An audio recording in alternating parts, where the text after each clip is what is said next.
It's time to go around the NFL right here on Kap and J Hood on ESPN 1000. It's a Deal Breakers Thursday. We have Deal Breakers coming your way at 8:35. Around the NFL, here's Shay Norling. All right, I have some reactions to the schedule release. I want to start locally. Caleb Williams is going to get 4 opportunities against his own first-round quarterback classmates. 3 of them, to be exact. He will get to play Jaden Daniels when the Bears play Washington, Drake May when the Bears play the Patriots, and J.J. McCarthy twice when they play the division rival Vikings. All of these teams feel like they're at least a year, if not more, away from being contenders or good. So Caleb will go 4-0 against his own first-round rookie quarterback classmates.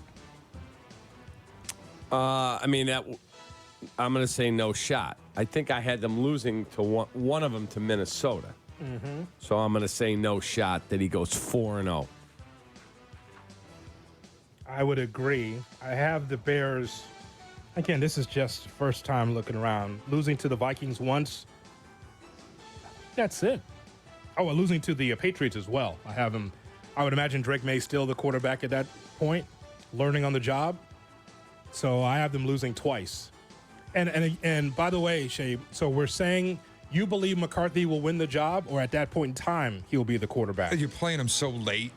I have a feeling by then he'll be the quarterback. Blowing Darnold out. Yeah, a lot of these teams. At 21, there's talk they may sit him the whole year. I've heard the same about May in New England, but I always kind of feel like when teams enter with that plan, we always see the rookie exposed at some point, especially when it's the first-round guy. And I know, like with Mahomes and the Chiefs, but it felt like Alex Smith was a higher replacement level than a guy like Sam Darnold or Jacoby Brissett. I think push comes to shove, Drake May and J.J. McCarthy are going to get a larger number of starts for their teams. I think that is fair. And by the way, Cap, that's a lot of discipline for a football team, because some can't just sit there 17 weeks and watch the backup quarterback struggle and the heir apparent sit there, as you well know. Some teams can't do that. If Minnesota, and I believe Minnesota will be last in this division, but when it's all said and done, if they get off to a rocky start, that's a newish building up there in Minneapolis. They don't want empty seats in there. They don't. And they'd rather probably see the kid and root for the kid more so than a guy that's just a journeyman at this point. But you got to do what's best for the development, and they have a head coach who's a quarterback guru. Sure. And Kevin O'Connell, everyone says one of the best quarterback developers. So if he feels like, you know what, I really like the kid, we drafted him, but I'm not playing him, then don't do what the Bears did with Mitch and play him. Don't.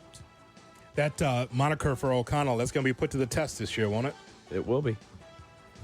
You're going to be able to get the rust off of Sam Darnold, make him a viable quarterback, to clean up McCarthy, make sure he throws the ball down the field. It's a great We'll question. See. Great question.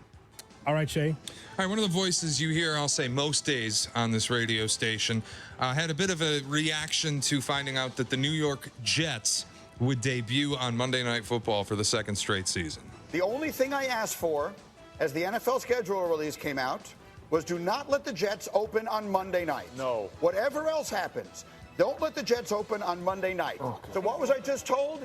Hey, Roger, what did I do to you? What did I do? We just got together at the draft. It was so nice. I do the best I can to be as friendly as I can to everybody. The Jets are opening on Monday night at San Francisco. Oh, good, a road game. Against one of the toughest defensive lines in the world. I have seen this movie. It ends quickly and very, very badly. I'm saying this right now. This is not fair. I want an investigation. This is anti-large market bias that we have going on right now. I want an investigation into this. I'm telling you, I don't think we should send Aaron on the trip.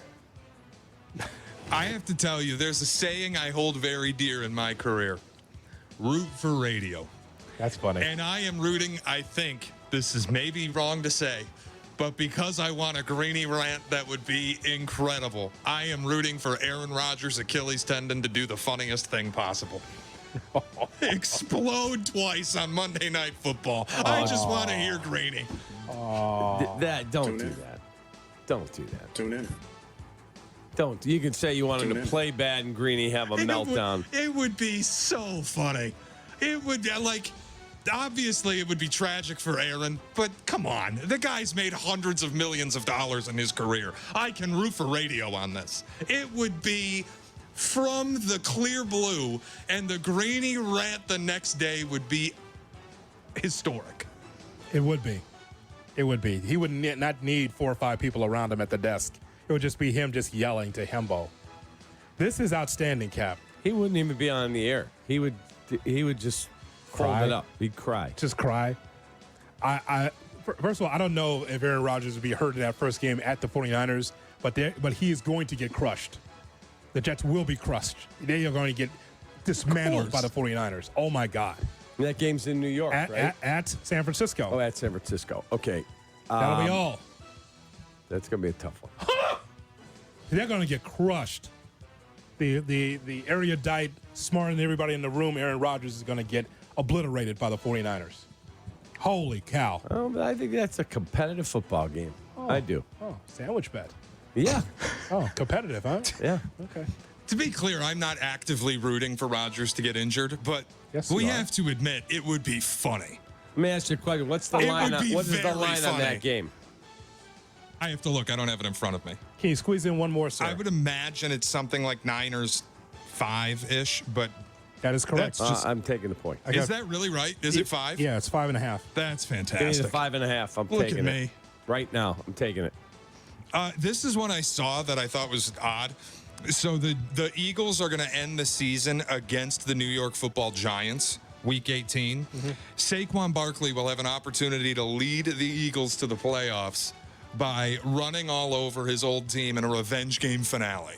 Okay, he'll Will be he? healthy. Okay.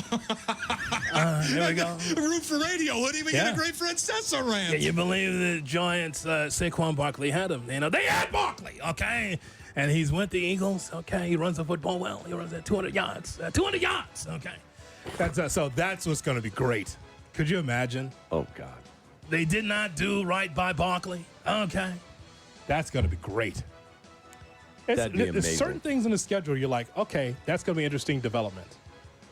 Shay, do you have one more? Hey, Shay, let me just interrupt you a second. Guess not. Rory leading. He just made birdie to Let's go to go. -2. Let's go. The divorce trauma bet. I need it We badly. both bet him because he's getting divorced. Let's go. Clear mind. I'm telling you, a divorce, you lock in. Golf is the most important thing in his life right now. He's that ready ball to and go. chain. Where is that, Rory? I'm much lighter on my feet today. And, you know, you think this is hyperbole. The first time that we heard this was from Hawk Harrelson. When he went through his divorce, it was the best year of his career offensively. That's the first time I heard it. Got divorced? Could see the ball much clearer. Yes. Hell yeah. Best year of my career. When I got rid of her, we were done. I could see the ball like a beach ball. Yes. Hell yeah. That's the first time I heard that. Like, okay. And now we have other examples of this over the years. Take it from a guy who went through it. It becomes your respite. Oh, Wow. can't wait to get to the office. Wow. That's something. Yeah. All right, we have deal breakers right around the corner. Michelle let's Smallman go. from Unsportsmanlike joins us at 9:18. We're going to convince her she needs an NFL team to root for. It's going to be the one in blue and orange. It's going to be the Chicago Bears. Let's go. By the time we are done with Michelle Smallman here on the air, she'll be a Bears fan. Get it done. I got a NIL deal for her. Right here on Kap